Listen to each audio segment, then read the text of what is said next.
Selamat pagi adik-adik, selamat berjumpa kembali dalam mata pelajaran agama Katolik di hari ini. Semoga kalian semua selalu dalam lindungan Tuhan dan selalu dalam keadaan sehat. Baik adik-adik, hari ini kita masuk materi pada bab 6 dengan tema Yesus, sahabat, tokoh idola, Putra Allah, dan Juru Selamat. Subtema yang akan kita bahas pertama adalah subtema A dengan tema Yesus Kristus, sahabat sejati dan tokoh idola. Kompetensi dasar 3.9. Memahami pribadi Yesus Kristus sebagai sahabat sejati, tokoh idola, dan Juru Selamat. Nah, adik-adik, sangat sulit sekali dibayangkan orang yang hidupnya tanpa sahabat. Sebab secara kodrati, persahabatan merupakan kebutuhan setiap manusia. Tak ada manusia yang bisa berkembang secara sempurna tanpa peran seorang sahabat. Pemahaman dan penghayatan tentang makna persahabatan akan berpengaruh pada sikap dalam persahabatan itu sendiri.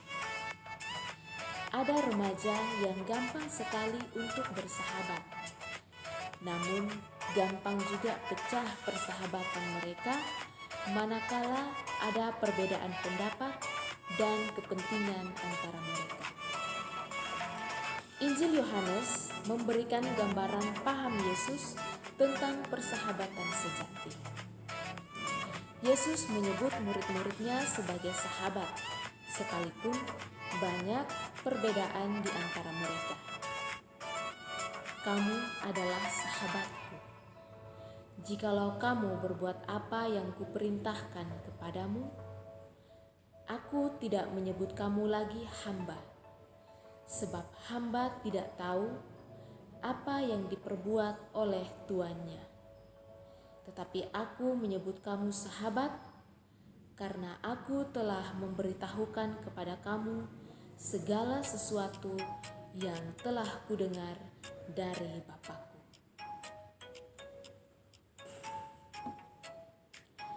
Pemahaman Yesus tentang makna persahabatan sejati tidak sebatas kata-kata kosong. Tidak ada kasih yang lebih besar daripada kasih seorang yang memberikan nyawanya untuk sahabat-sahabatnya. Ia membuktikan sendiri melalui tindakan dengan rela menanggung sengsara sampai wafat di salib. Bagi para muridnya, Yesus tidak hanya dirasakan sebagai sahabat, namun bagi mereka, Yesus juga adalah idola dan sekaligus model bagaimana mencapai kepenuhan hidup yang sejati. Di hadapan para murid-muridnya, Yesus tampil dengan kepribadian dan tindakan yang sedemikian mempesona. Dari situ, mereka belajar hidup seperti Yesus. Hal itu dapat dibuktikan, sebab sekalipun Yesus sudah wafat, bangkit dan naik ke surga, mereka meneruskan gaya hidup dan kepribadian Yesus dalam gereja. Dengan demikian, para murid maupun gereja dulu hingga sekarang tidak hanya mengidolakan dan tidak pula sekedar meniru, melainkan meneruskan dan mengembangkannya.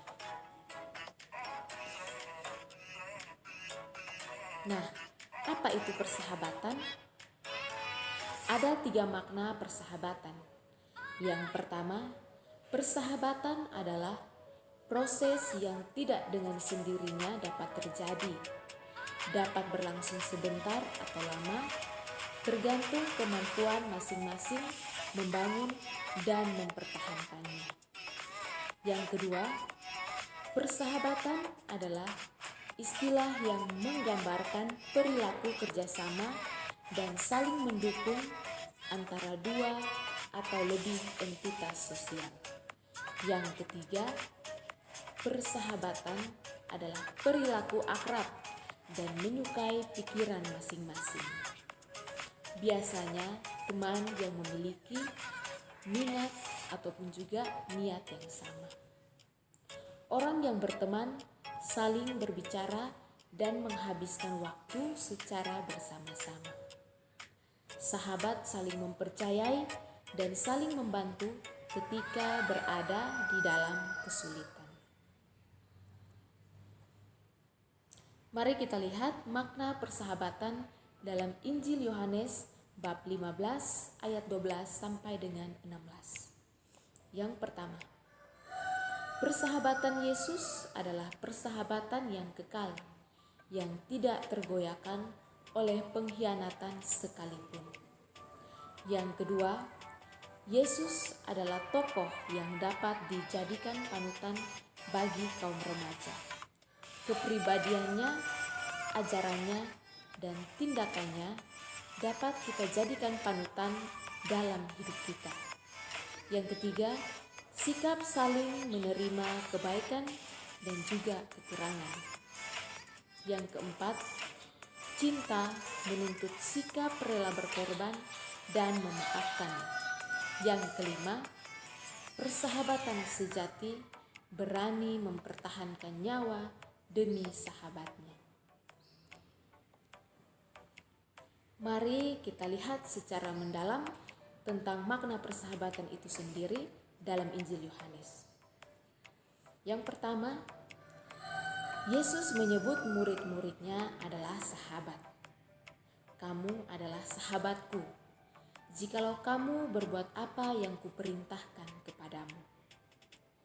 Kutipan ini hendak menegaskan bahwa mereka baru benar-benar disebut sahabat bila mana mereka saling mengasihi sebagaimana diperintah oleh Kristus sendiri. Yang kedua, bila Yesus menuntut agar mereka hidup saling mengasihi agar disebut sebagai sahabat Yesus, Yesus sendiri telah lebih dahulu mengasihi mereka. Yesus mengasihi mereka dengan memberikan mereka pengajaran, melihat tanda mujizat yang tidak dilihat oleh semua orang. Yesus mendoakan mereka dan kelak Yesus akan mengasihi mereka secara paripurna dan sehabis-habisnya dengan wafatnya di kayu salib. Yang ketiga, persahabatan Yesus dan para muridnya bukan sekedar persahabatan biasa. Persahabatan tersebut dilandasi oleh perjuangan bersama tentang apa yang telah didengar Yesus dari Bapanya dan yang telah diberitahukan Yesus kepada para muridnya, yakni perjuangan untuk mewartakan dan mewujudkan kerajaan Allah. Yang berikut, para murid itu adalah sahabat yang istimewa, sebab Yesus telah menetapkan atau telah memilih mereka secara khusus di antara banyak orang yang dipercaya. Keistimewaan itu mengandung konsekuensi bahwa para murid diharapkan mampu untuk menghasilkan buah-buah persahabatannya dengan Yesus dalam kehidupan mereka sehari-hari.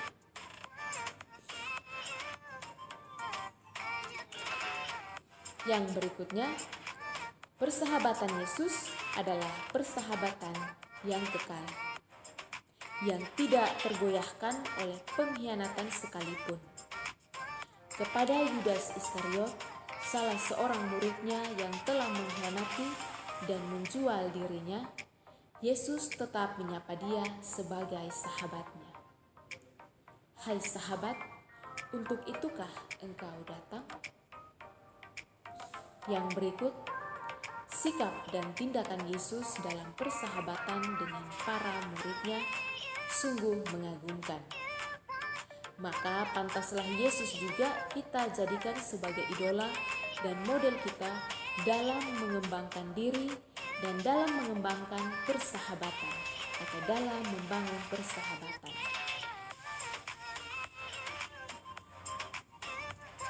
Yang berikutnya, persahabatan perlu dibangun atas dasar-dasar berikut ini. Yang pertama, sikap saling percaya. Percaya bahwa apapun yang dilakukan sahabat semata-mata demi kebaikan dan perkembangan yang lebih baik. Percaya juga bahwa tidak ada kebohongan dan maksud kurang baik yang terselubung dalam persahabatan. Yang kedua, saling menerima diri apa adanya.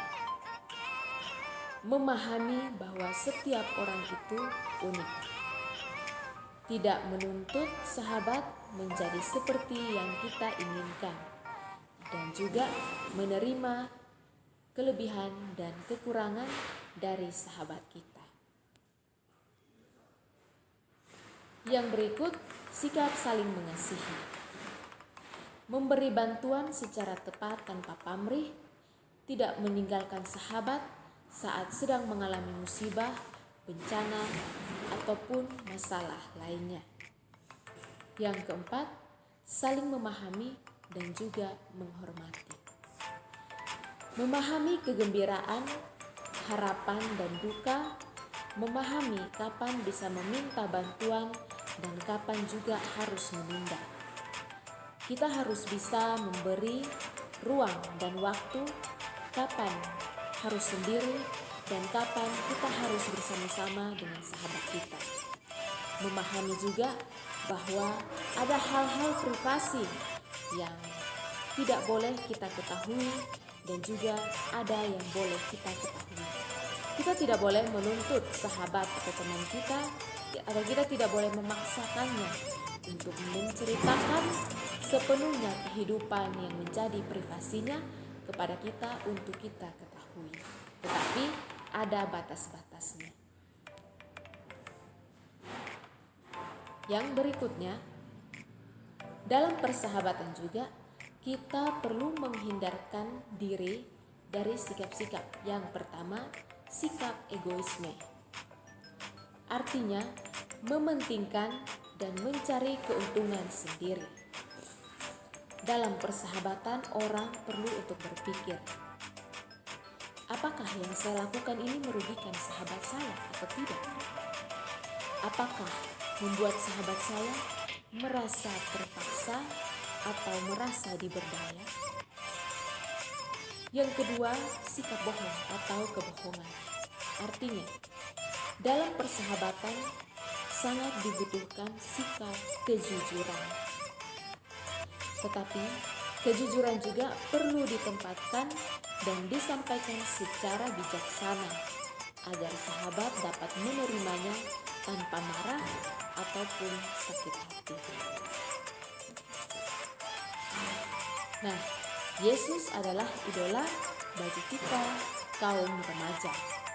Yesus adalah tokoh yang dapat dijadikan panutan bagi kaum remaja. Kepribadiannya, ajarannya, dan tindakannya dapat kita jadikan panutan dalam kehidupan kita setiap hari dengan siapa saja yang kita jumpai. Mari kita lihat ciri-ciri kepribadian Yesus yang patut diidolakan. Antara lain sebagai berikut. Yang pertama, Yesus menerima semua orang, terutama mereka yang tersingkir.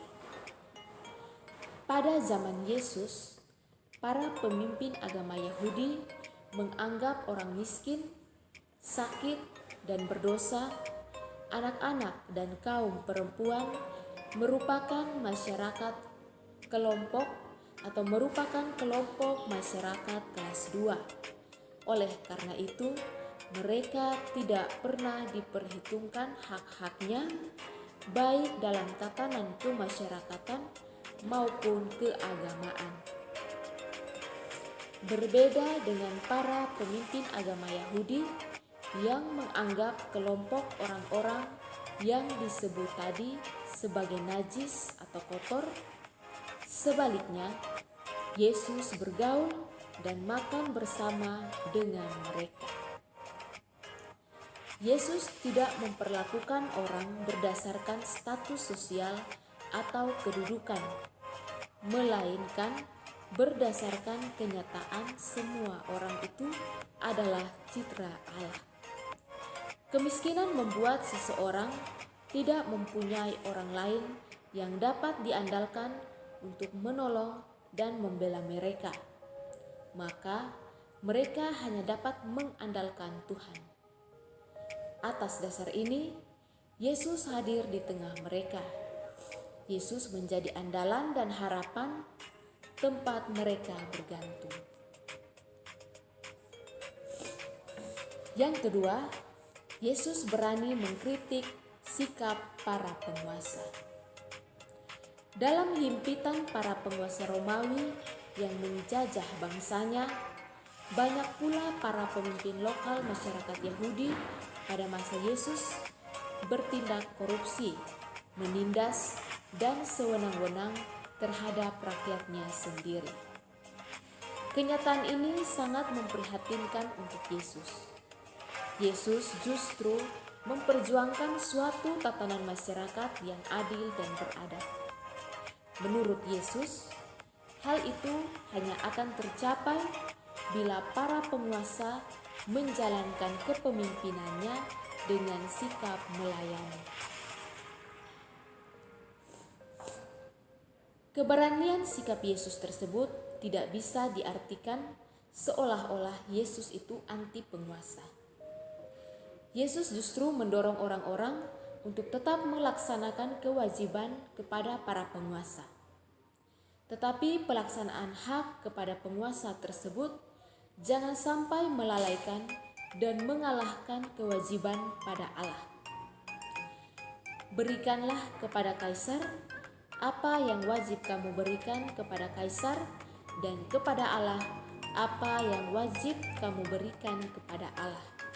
Dalam Injil Matius bab 22 ayat 21. Jadi, yang dikritik Yesus bukanlah kekuasaannya, melainkan cara dan sikap orang dalam menjalankan kekuasaan.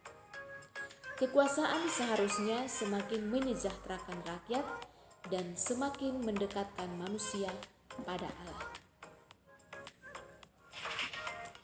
Yang berikutnya, Yesus mengutamakan kasih dalam menjalankan aturan agama. Sikap Yesus sangat bertolak belakang dengan sikap para pemimpin agama Yahudi. Bagi Yesus, aturan keagamaan itu penting sejauh aturan itu membantu manusia untuk mencapai keselamatan seutuh-utuhnya. Yesus sangat menghormati hukum Taurat, terlebih menerapkannya secara benar. Jangan kamu menyangka bahwa aku datang untuk meniadakan hukum Taurat atau kitab para nabi. Aku datang bukan untuk meniadakannya, melainkan untuk menggenapinya. Dalam Injil Matius bab 5 ayat 17. Yesus datang untuk menyempurnakan dan menunjukkan kebenaran hakiki dari isi hukum Taurat. Hal tersebut tampak dalam sikap kritisnya terhadap ajaran-ajaran dalam Taurat, misalnya soal membunuh, soal mempersembahkan persembahan, zina, soal perceraian, soal membalas dendam, soal kasih kepada musuh, dan sebagainya. Yang berikutnya, Yesus adalah pribadi yang sungguh beriman. Orang beriman adalah orang yang mau melakukan apa saja yang dikehendaki Allah, sekalipun seringkali kehendak Allah itu tidak sama dengan kehendak dirinya sebagai manusia. Pengertian beriman seperti di atas sangat nampak dalam diri Yesus Kristus. Yesus mempunyai relasi yang erat dengan Allah Bapa Dan relasi itu diupayakan antara lain dengan doa dalam setiap saat hidupnya. Ia berdoa saat sedang dibaptis. Ia berdoa pagi-pagi benar waktu hari masih gelap. Ia rehat dari pekerjaannya untuk berdoa. Ia berdoa juga pada malam hari. Ia berdoa seorang diri saja. Kadang-kadang ia mengajak para murid menemaninya berdoa. Ia tidak hanya berdoa untuk diri sendiri, melainkan sering mendoakan muridnya dan semua manusia. Yang berikutnya, Yesus memiliki pribadi yang dekat dengan sesama. Yesus memiliki sikap terbuka terhadap siapa saja yang datang kepadanya. Yesus juga berani membela kebenaran dan keadilan secara konsekuen. Dan yang terakhir, Yesus adalah orang yang sungguh beriman. Baik adik-adik, demikian video penjelasan tentang materi hari ini dari Ibu. Semoga kalian bisa memahami video penjelasan ini. Jika ada pertanyaan ataupun komentar, bisa kalian sampaikan melalui Google Classroom atau juga melalui grup mata pelajaran. Atas perhatiannya, saya sampaikan sekian dan terima kasih. Salam dan selamat menjalankan aktivitas selanjutnya. Tuhan Yesus memberkati.